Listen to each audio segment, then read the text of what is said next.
Брюшин, я Брюшин, КС на связи. Прием с высоты 400 километров, рады слышать вас. Astronomie, astrophysique, cosmologie, astroparticules. Ça se passe là-haut. Salut à toutes et à tous.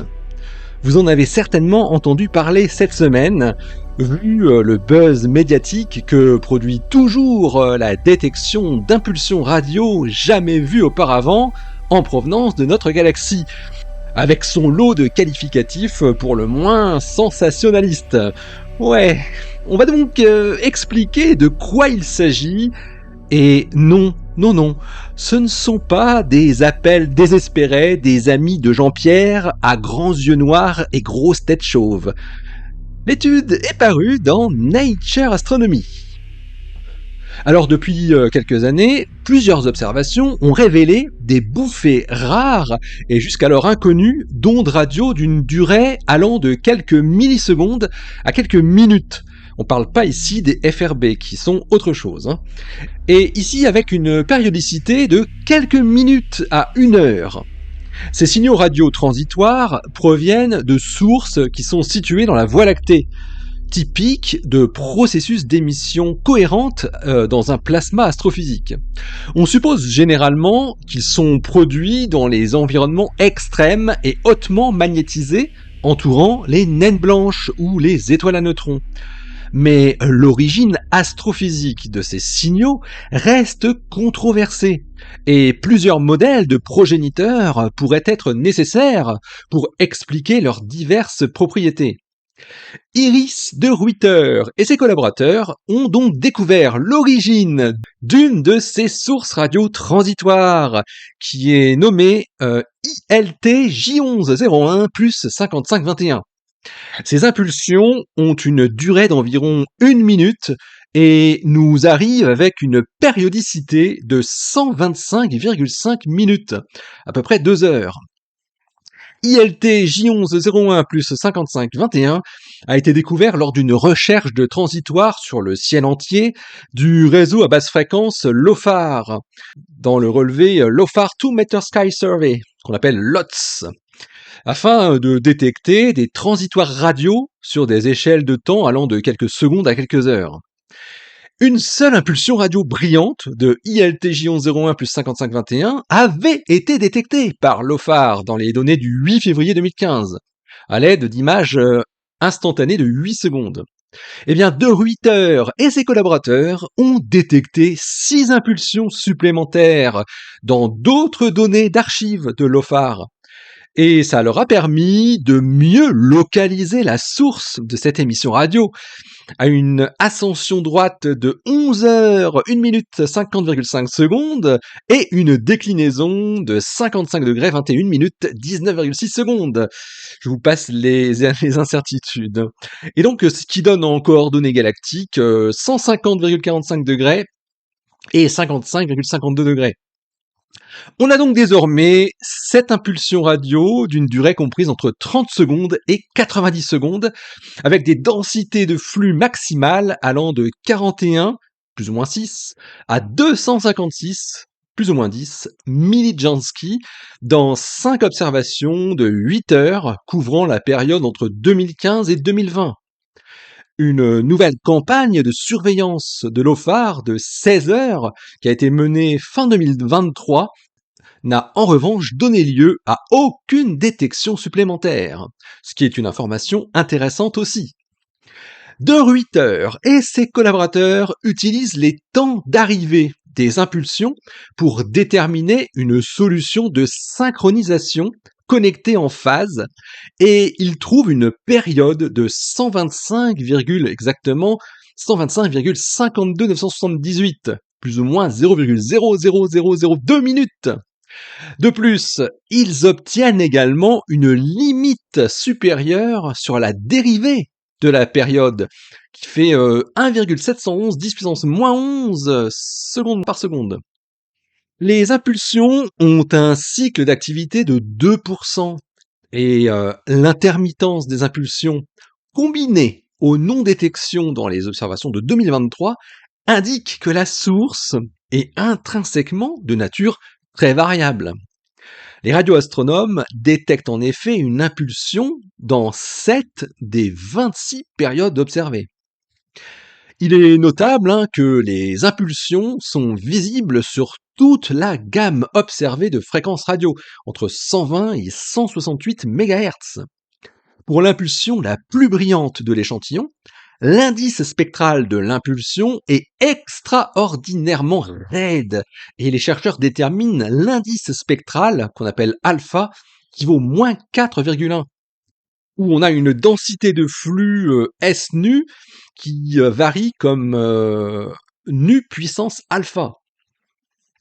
Alors de plus, pour l'impulsion la plus brillante de l'échantillon, la fraction de polarisation linéaire est de 51 plus ou moins 6%, pour une mesure de rotation de Faraday de 4,72 radians par mètre carré.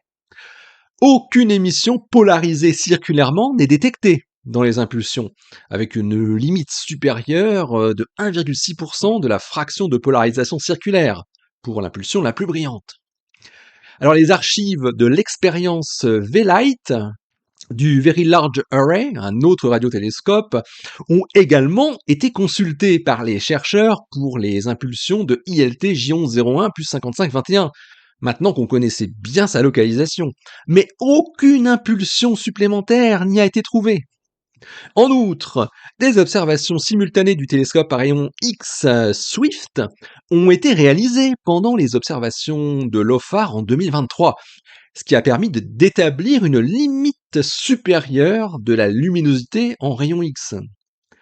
Et c'est une recherche dans les ensembles de données archivées de multilongueurs d'onde sur les coordonnées de ILT J1101 plus 5521 qui a donné lieu à la découverte d'une correspondance avec une étoile cataloguée dans le Sloan Digital Sky Survey et qui est nommée J1101 plus 5521, elle aussi. Oui, puisqu'elle est au même endroit, forcément, dont la position dans le catalogue Gaia DR3 est d'ailleurs décalée de 0,44 secondes d'arc par rapport à ILT J1101 plus 5521. Mais dans l'incertitude astrométrique de la position radio dérivée de ILT J1101 plus 5521, avec une erreur de plus ou moins 1,9 secondes et 0,39 secondes. Alors, selon les chercheurs, la probabilité que la source optique, donc l'étoile, s'aligne avec ILT J1101 plus 5521 par hasard est extrêmement faible, environ une chance sur 10 000, en raison de la faible densité stellaire aux hautes latitudes galactiques où elle se trouve. La distance géométrique de cette étoile, d'après les données de Gaia, est de 504 parsecs. Je vous passe les incertitudes. De Ruyter et son équipe montrent que ILT J1101 plus 5521 est un système binaire, avec une naine blanche et une naine rouge, dont la période orbitale correspond à celle des impulsions radio qui sont observées lorsque les deux étoiles sont en conjonction. Le suivi spectroscopique a en effet déterminé que l'étoile a une variation substantielle de la vitesse radiale d'environ 200 km par seconde. Une sinusoïde simple décrit bien les données, indiquant une orbite binaire proche de la circulaire. Les chercheurs ont ensuite ajusté deux sinusoïdes aux données, l'une où tous les paramètres d'ajustement sont non liés, et l'autre où ils ont fixé la période à la période de 125,5 minutes des impulsions radio. Et il n'y a aucune différence significative dans la qualité de l'ajustement entre les deux ajustements, ce qui montre clairement que la période des impulsions radio est liée à la période binaire. En supposant une période orbitale stable égale à la période des impulsions radio, De Ruyter et collaborateurs constatent que ces impulsions sont toutes émises lorsque la naine rouge est en conjonction supérieure par rapport à la naine blanche. Autrement dit, lorsque la naine rouge est vue derrière et alignée avec la naine blanche du point de vue d'un observateur terrestre. Alors compte tenu de la faible probabilité d'alignement aléatoire, de la concordance entre la dispersion des impulsions radio et la distance à l'étoile, et de la périodicité des impulsions radio égale à la période orbitale de cette étoile, De Ruyter et collaborateurs peuvent conclure avec une quasi-certitude que ILT J1101 plus 5521 est un système binaire dont l'une des composantes est une étoile naine de type M. Ensuite, en utilisant la mesure de l'amplitude de la vitesse radiale, les chercheurs appliquent la fonction de masse binaire pour contraindre la masse de la naine blanche en fonction de l'inclinaison orbitale. La fonction de masse binaire dépend de la masse de la naine blanche, de la masse de la naine M, la naine rouge, de l'angle I de l'inclinaison, de l'orbite binaire, ainsi que de la période orbitale et de la vitesse radiale observée de la naine rouge. Eh bien, De Ruyter et ses collègues supposent une masse de 0,188 masses solaires pour la naine rouge, parce que c'est le résultat de l'ajustement photométrique à large bande, ainsi qu'une période de 125,5 minutes, puisqu'on l'a vu, c'était la période observée, et une amplitude de vitesse radiale de 98 km par seconde. Il trouve que pour une compagne naine blanche plus massive que 0,2 masse solaire, l'inclinaison du système doit être inférieure à 40 degrés. Or, dans l'échantillon connu de binaires naine blanche, naine rouge en interaction, la naine blanche a généralement une masse supérieure à 0,6 masse solaire. Et les données étendues montrent que pour des masses de naine blanche supérieures à 0,25 masse solaire, le point d'équipotentiel gravitationnel entre les deux étoiles, c'est-à-dire le rayon du lobe de Roche, eh bien, serait égal au rayon stellaire de la naine rouge. Ok, donc on a donc un système binaire naine blanche, naine rouge très serré, avec des étoiles probablement en interaction. Mais comment ce système peut-il produire les émissions radio transitoires qui sont observées? Alors tout d'abord, De Ruyter et ses co-auteurs montrent que les impulsions radio observées de ILT J1101 plus 5521 sont incompatibles avec l'émission radio stellaire à basse fréquence, qui est typique des naines rouges en termes de luminosité, ça de 5 ordres de grandeur, donc c'est considérable, et aussi en termes de propriétés polarimétriques. Par conséquent, il conclut que l'émission radio provient de la naine blanche, ou bien de l'interaction entre la naine blanche et la naine rouge. Alors ensuite, il montre que la fraction de polarisation linéaire est élevée, ce qui indique donc la présence de champs magnétiques fortement ordonnés. Et ça, c'est souvent trouvé autour des naines blanches. Il faut se rappeler que les binaires naine blanche, naine rouge, avec une naine blanche hautement magnétique, sont les seuls systèmes avec les étoiles à neutrons dont l'émission d'impulsions radio cohérentes est confirmée. AR Scorpii et J1912-4410 sont des exemples de binaires à naine blanche qui présentent une émission radio périodique, avec des périodes d'impulsion de l'ordre de quelques minutes et des périodes orbitales d'environ 4 heures. Alors, De Ruyter et son équipe ont retrouvé un modèle évolutif prometteur pour les naines blanches magnétiques dans les étoiles binaires, qui avait été publié en 2021 par Schreiber et collaborateurs. Ce modèle repose sur l'apparition tardive d'un champ magnétique élevé, potentiellement dû à une dynamo entraînée par la cristallisation et la rotation de la naine blanche. Un fort champ magnétique de naine blanche peut en effet se connecter au champ de la naine rouge et fournir un couple de synchronisation sur le spin de la naine blanche. On pense notamment que AR Scorpii et J1912-4410 sont au premier stade du processus de synchronisation. La période orbitale plus courte d'ILT J1101 plus 5521, comparée à AR SCO et J1912, indique que le système binaire serait au stade dit polaire, où le processus de synchronisation est terminé et la naine rouge remplit à nouveau son lobe de roche.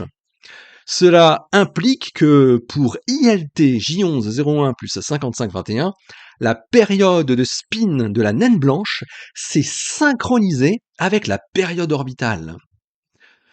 Pour les systèmes polaires de ce type, l'intensité du champ magnétique de la naine blanche doit augmenter à plus de 10 mégagauss, selon une étude théorique de 2008 par Ramsey et collaborateurs. La formation d'un disque d'accrétion dans ces cas est supprimée, mais l'accrétion se produit directement sur le pôle magnétique de la naine blanche. Les polaires, comme on les appelle donc, entrent dans des états avec peu ou pas d'accrétion, et pendant ces périodes, le système apparaît comme un système naine blanche plus naine M pratiquement détaché. Et il se trouve qu'aucune accrétion soutenue ne semble se produire pour ILT J1101 plus 5521, d'après l'absence d'émission de rayons X. Le flux typique de rayons X dans les phases d'accrétion brillante des polaires est d'environ 5 puissance moins 13 erg par cm² et par seconde, comparé à la limite supérieure en rayons X de Swift pour ILT J1101 plus 5521, qui est de 5,1 puissance moins 14 erg par cm² par seconde. De plus, la présence d'accrétion perturberait probablement la création d'une émission radio cohérente, similaire au système de pulsars millisecondes à transition d'état. Une période de 125 minutes avec un donneur de type spectral M, une naine rouge, comme observé pour ILT J1101 plus 5521, se situe donc bien dans la population des polaires. Les polaires typiques ont une masse de naine blanche d'environ 0,6 masse solaire et des températures effectives de naine blanche inférieures à 11 000 Kelvin. Mais la température de la naine blanche dans ILT J1101 plus 5521 est probablement plus basse, comprise entre 4700 Kelvin et 7500 Kelvin, ce qui indique donc un système plus évolué par rapport à l'échantillon connu. Alors ok, le mécanisme exact qui produit l'émission radio reste inconnu. Mais étant donné la configuration polaire, il semble plus naturel que nous observions une émission radio pulsée due à des effets de faisceau. Ici, on observe le système dans une certaine géométrie, une conjonction supérieure lorsque la naine rouge est vue alignée avec et se trouve derrière la naine blanche. Et ça, une fois par cycle orbital, en regardant effectivement vers le bas un faisceau d'émissions radio. Dans ce cas, la nature hautement intermittente d'ILT J1101 plus 5521, on rappelle que des impulsions sont observées sur un quart des orbites observées, pourrait s'expliquer, selon les chercheurs, par une forte variation de la luminosité de l'émission radio cohérente, similaire à ce qui a été proposé pour les transitoires radio en rotation. L'indice spectral abrupt des impulsions radio les plus brillantes indique que le spectre pourrait être similaire à la coupure drastique qui est observée pour l'émission instable de maser-cyclotron électronique, qu'on nomme avec l'acronyme ECMI. Émission instable de maser-cyclotron électronique. Ça ne s'invente pas. Et l'émission ECMI pourrait donc expliquer l'émission radio d'ILT J1101 plus 5521, puisque le couplage magnétique entre la naine rouge et la naine blanche est confirmé pour les systèmes polaires. De faibles éruptions radio polarisées circulairement d'1 minute ont notamment été observées dans les systèmes polaires à haute fréquence. On pense que ces éruptions se produisent en raison de l'émission ECMI qui est causée par la naine rouge se déplaçant à travers la magnétosphère de la naine blanche. Mais l'émission radio d'ILT J1101 plus 5521 est tout de même clairement distincte, car elle est observée à des fréquences beaucoup plus basses, et les impulsions sont beaucoup plus brillantes et fortement polarisées, linéairement. Les auteurs indiquent que certaines de ces différences pourraient être néanmoins expliquées en invoquant une version relativiste de l'émission ECMI. Alors bien que le bilan énergétique soit tel que la luminosité radio observée pourrait provenir de la rotation de la naine blanche, De Ruyter et ses collaborateurs soutiennent que le scénario le plus probable est que l'émission radio provienne de l'interaction de la naine rouge avec le champ magnétique de la naine blanche. Alternativement, l'émission radio pourrait aussi être déclenchée par la reconfiguration du champ magnétique ou, dans un scénario plus exotique, selon eux, provenir de l'accrétion de matière sur le pôle magnétique de la naine blanche, à des taux d'accrétion très faibles. Et bizarrement, les chercheurs n'évoquent pas une origine technologique de petits gris à grands yeux noirs et grosses têtes chauves. Alors, aucune des sources radio transitoires à longue période détectées précédemment n'a de compagne binaire connue. Et la périodicité des impulsions est supposée provenir de la période de spin d'une étoile à neutrons ou d'une naine blanche. ILT J1101 plus 5521 est ainsi la première source radio à longue période dont l'identité binaire est confirmée et la seule dont la compagne est une naine blanche confirmée elle aussi. De plus, il a été démontré dans cet article que les impulsions radio de ILT J1101 plus 5521 se produisent à la période orbitale et au moment de la conjonction stellaire. ILT J1101 plus 5521 révèle qu'il existe probablement plusieurs progéniteurs capables de produire des impulsions radio à longue période.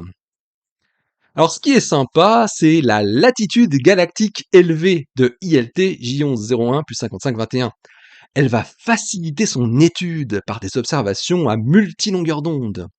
Et ça permettra d'étudier plus en détail la géométrie exacte de ce système binaire, les propriétés des deux étoiles et, in fine, les mécanismes d'émission détaillés qui sont en jeu. L'article de Iris de Ruyter et ses collaborateurs est paru dans Nature Astronomy le 12 mars 2025. Il porte le titre « Des pulses radio sporadiques à partir d'une binaire à naine blanche à la période orbitale ».